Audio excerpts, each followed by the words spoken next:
ಅವ್ರು ಏನೋ ಹೇಳಿದಕ್ಕೋಸ್ಕರವಾಗಿ ನೀನು ಬಂದ ತಕ್ಷಣ ನೀನು ಹೇಳಿದ್ರಿ, ನಾನು ಒಪ್ಪುತ್ತೀನಿ, ಇಲ್ಲ ಹೋಗಲ್ಲ.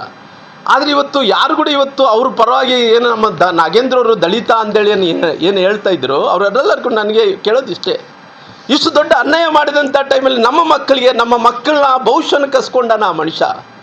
ಚಂದ್ರಶೇಖರನಂಥ ವ್ಯಕ್ತಿನ ಇವತ್ತು ಆತ್ಮಹತ್ಯೆ ಮಾಡ್ಕೊಂಡಂಥ ಕೆಲಸ ಅವ್ರು ಮಾಡಿದ್ದಾರೆ. ಸಾಕಷ್ಟು ಮಂದಿ ಮಕ್ಕಳು ಇವತ್ತು ಉನ್ನತ ಶಿಕ್ಷಣವನ್ನು ಸಿಗಲಾರ್ದಂತೆ ಮಕ್ಕಳೆಲ್ಲರೂ ಕೂಡ ಇವತ್ತು ವಿದೇಶದಿಂದ ವಾಪಸ್ ಬರ್ತಾ ಇದ್ದಾರೆ. ಯಾಕಂದರೆ ಅವ್ರಿಗೆ ಉನ್ನತ ಅವ್ರಿಗೆ ಏನು ಗೌರವಧನ ಕೊಡಲಾರ್ದಂತೆ. ಸಾಕಷ್ಟು ಮಂದಿ ಮಕ್ಕಳು ಇವತ್ತು ಸ್ಕಾಲರ್ಶಿಪ್ ಇಲ್ಲಾರ್ದಂತೆ ಕಣ್ಣೀರು ಹಾಕ್ತಾ ಇದ್ದಾರೆ. ಇವತ್ತು ಸಾಕಷ್ಟು ಮಂದಿ ಮಕ್ಕಳನ್ನ ಶಾಲೆಗಳಿಂದ ವಾಪಸ್ ಕಳಿಸ್ತಾ ಇದ್ದಾರೆ. ಸಾಕಷ್ಟು ಮಂದಿ ಇವತ್ತು ಇಷ್ಟೊಂದು ಯೂನಿಫಾರ್ಮ್ ಇಲ್ಲ, ಬೂಟ್ಸ್ ಇಲ್ಲ, ಇಷ್ಟೊಂದು ಹಣವನ್ನು ನೀನೊಬ್ಬನೇ ತಿಂದ್ಬಿಟ್ಟಲ್ಲಪ್ಪ. ಅವತ್ತು ನೀನು ದಲಿತ ಅನ್ನೋಂಥದ್ದು ನಿನಗೆ ಕಾಣಲಿಲ್ಲ ನಾಗೇಂದ್ರ ಅವರೇ. ನಿನಗೆ ಈ ಸುಮ್ಮನೆ ನೀನು ಇವತ್ತು ನನಗೆ ದಲಿತ ಅಂದಿದ್ದಕ್ಕೋಸ್ಕರವಾಗಿ ಯಾರು ಸಹಿಸೋಕ್ಕಾಗಲ್ಲ ಅಂತೇಳಿ ತಾವು ಏನು ಹೇಳಿಕೆಯನ್ನು ಕೊಡ್ತಾಯಿದ್ರು. ನಾನು ಕೇಳೋದಿಷ್ಟೇ, ಅವತ್ತು ನಿನಗೆ ಅನಿಸಿಲ್ಲೇನಪ್ಪ, ನಿನ್ಗೆ ಯಾವುದೇ ರೀತಿಯಲ್ಲಿ ಕೂಡ ಅನಿಸಿಲ್ಲನ? ಈ ಸಮುದಾಯದ ಮಕ್ಕಳು, ಬಡ ಮಕ್ಕಳು ಈ ಸಮುದಾಯದಲ್ಲಿ ಓದ್ಕೋಬೇಕಾದಂಥ ಭವಿಷ್ಯ ಕಟ್ಟಕ್ಕೆ ಹೋದ ಆ ಭವಿಷ್ಯನ ಕಸ್ಕೊಂಡ್ರಲ್ಲ ನಾಗೇಂದ್ರವ್ರೆ. ನೀವು ಅವ್ರ ಭವಿಷ್ಯನ ಕಸ್ಕೊಂಡ್ರಿ. ಯಾರೋ ಹೆಣ್ಣು ಮಕ್ಕಳು ಬೀದಿ ಬದಿ ವ್ಯಾಪಾರಸ್ಥರು ಬದುಕಬೇಕಾದಂಥ ಹಣವನ್ನು ಕಸ್ಕೊಂಡ್ರಲ್ಲ ನಾಗೇಂದ್ರವ್ರೆ. ನಕಲಿ ಖಾತೆಗಳಲ್ಲಿ ನೀವು ಎಲ್ಲೆಲ್ಲ ವರ್ಗಾವಣೆ ಮಾಡಿಕೊಂಡು ಎಲ್ಲಿ ಲೋಕಸಭೆ ಚುನಾವಣೆ ತಾವು ಬಳಕೆ ಮಾಡಿಕೊಂಡ್ರಿ. ಬಂಗಾರ ಅಂಗಡಿಗಳಿಗೆ, ಎಕ್ಸೈಸ್ ಅಂಗಡಿಗಳಿಗೆ, ಎಲ್ಲಿ ಬೇಕಾದರೂ ಕೂಡ ಯಾರು ಹಣ ರೀ?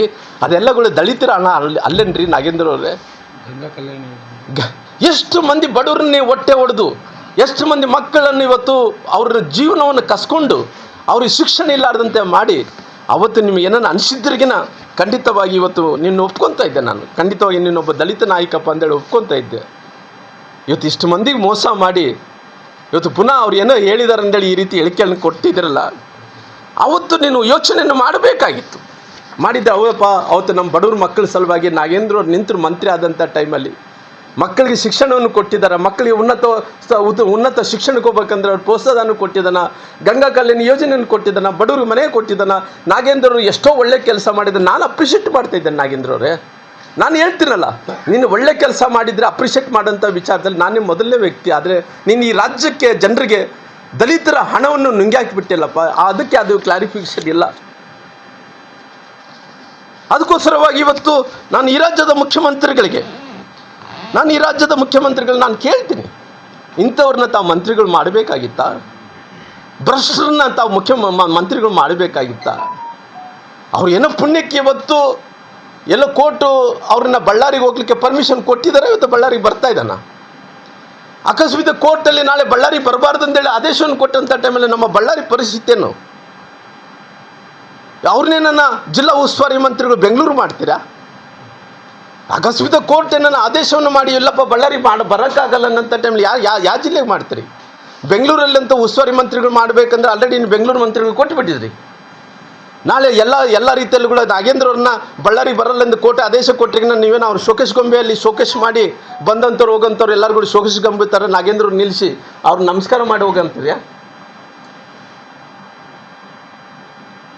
ಇವತ್ತು ಕಾಂಗ್ರೆಸ್ಸಿನ ಹೈಕಮಾಂಡ್ ಅನ್ನೋಂಥದ್ದು ಇವತ್ತು ಕೇವಲ ಭ್ರಷ್ಟರಿಗೆ ಇವತ್ತು ಆದ್ಯತೆಯನ್ನು ಕೊಡೋಂಥ ಕೆಲಸ ಆಗಿದೆ. ಅದಕ್ಕೋಸ್ಕರವಾಗಿ ನಾನು ಒತ್ತಾಯ ಮಾಡ್ತೀನಿ, ನಾಗೇಂದ್ರ ಅವರೇ, ನೀವು ನನ್ನ ವೈಯಕ್ತಿಕವಾಗಿ ನಾನು ಭಾಳ ತೀವ್ರವಾಗಿ ನಿಮ್ಮನ್ನು ಖಂಡಿಸ್ತೀನಿ. ನಾನು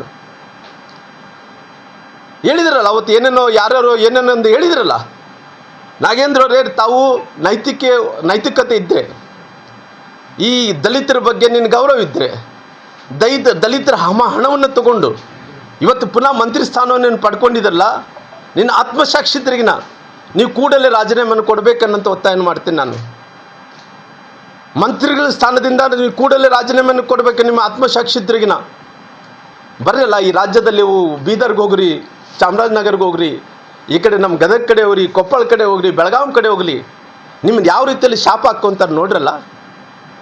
ನೀವು ಕೂಡಲೇ ರಾಜೀನಾಮೆಯನ್ನು ಕೊಡಬೇಕು. ನಾನು ವಿರೋಧ ಪಕ್ಷದ ನಾಯಕರಾದ ಅಶೋಕಣ್ಣವ್ರು ಕೂಡ ನಾನು ವಿನಂತಿ ಮಾಡ್ಕೊತೀನಿ.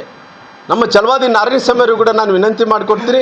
ನಮ್ಮ ಪಕ್ಷದ ಅಧ್ಯಕ್ಷರಾದಂಥ ವಿಜೇಂದ್ರ ಅವ್ರಿಗೆ, ನಮ್ಮ ಸುರೇಶ್ ಅಣ್ಣವ್ರಿಗೆ, ಸಾಕಷ್ಟು ಮಂದಿ ಹಿರಿಯ ಶಾಸಕರು ಎಲ್ಲರೂ ಕೂಡ ಒತ್ತಾಯ ಮಾಡ್ತೀನಿ. ಎಲ್ಲಿ ತನಕ ಕೂಡ ನಾಗೇಂದ್ರ ಅವರು ರಾಜೀನಾಮೆ ಕೊಡಲ್ಲನೋ ಅಲ್ಲಿ ತನಕ ಸದನವನ್ನು ನಡೆಯೋಕ್ಕೂ ಕೊಡಬಾರ್ದು. ಮೊದಲನೇ ಅಜೆಂಡನೇ ಇವತ್ತು ನಾಗೇಂದ್ರ ಅವ್ರನ್ನ ರಾಜೀನಾಮೆಯನ್ನು ಕೊಡಬೇಕು ಅನ್ನೋಂಥ ಒತ್ತಾಯವನ್ನು ಮಾಡಬೇಕು. ಅಂಥ ಭ್ರಷ್ಟರು ಈ ರಾಜ್ಯಕ್ಕೆ ಮಂತ್ರಿಗಳಾಗಿ ಮತ್ತೆ ಬರಬಾರ್ದು. ಅಂಥ ಭ್ರಷ್ಟ ಇವತ್ತು ಬಡವರು ಹಣ ತಿಂದಂಥವ್ರು, ದಲಿತರ ಹಣವನ್ನು ತಿಂದಂಥವ್ರು ಇವತ್ತು ದಲಿತರಂತಿರಲ್ಲ, ನಿಮ್ಗೇನು ನಾಚಿಕೆ ಆಗಲ್ಲ ನಿಮಗೆ? ಇವತ್ತು ದಲಿತರನ್ನಕ್ಕೆ ನಿಮ್ಗೆ ಏನಿದೆ ಹೇಳ್ರಿ, ಏನು ಮೌಲ್ಯಗಳಿದಾವೆ ನಿಮಗೆ? ಏನನ್ನಾಗಲಿ ನೀವು ಒಳ್ಳೆ ಕೆಲಸ ಮಾಡಿದ್ರಿ ಅಂದ್ರೆ ಹೇಳ್ರಲ್ಲ, ನಿಮ್ಮ ಇಂಥ ನಮ್ಮ ಹೆಜ್ಜೆ ಗುರುತುಗಳನ್ನು ಬಿಟ್ಟೋಗಿದ್ದು ಅಂತ ಹೇಳ್ರಲ್ಲ, ಯಾವುದೂ ಇಲ್ಲ ನಿಮಗೆ. ಇಂಥ ಪರಿಸ್ಥಿತಿಯಲ್ಲಿ ನಾನು ನಮ್ಮ ಪಕ್ಷದ ಅಧ್ಯಕ್ಷರಿಗೆ, ವಿರೋಧ ಪಕ್ಷ ನಾಯಕರಾದಂಥ ಅಶೋಕಣ್ಣವ್ರಿಗೆ, ಛಲವಾದಿ ನಾರಾಯಣಸ್ವಾಮಿಯವರಿಗೆ, ಮೇಲ್ಮನೆಯವರಿಗೆ ಸದನ ನಡೆಯೋಕ್ಕೆ ಬಿಡಲಾರ್ದಂತೆ ದಯವಿಟ್ಟು ಎಲ್ಲಿ ತನಕ ಕೂಡ ನಾಗೇಂದ್ರ ರಾಜೀನಾಮೆ ಕೊಡಲ್ಲ, ಅಲ್ಲಿ ತನಕ ಕೂಡ ಸದನವನ್ನು ನಡೀಲಾರ್ದಂತೆ ನೀವು ಮಾಡಬೇಕೆಂದೇಳಿ ನಾನು ಕೈ ಮುಗಿದು ಈ ರಾಜ್ಯದ ದಲಿತರ ಪರವಾಗಿ ನಾನು ವಿನಂತಿ ಮಾಡ್ಕೊತೀನಿ. ಹೆಚ್ಚಿನ ವಿಡಿಯೋಗಳಿಗೆ ಪ್ರತಿಧ್ವನಿ ಯೂಟ್ಯೂಬ್ ಚಾನೆಲ್ ಸಬ್ಸ್ಕ್ರೈಬ್ ಮಾಡಿ, ಬೆಲ್ ಐಕಾನ್ ಕ್ಲಿಕ್ ಮಾಡಿ.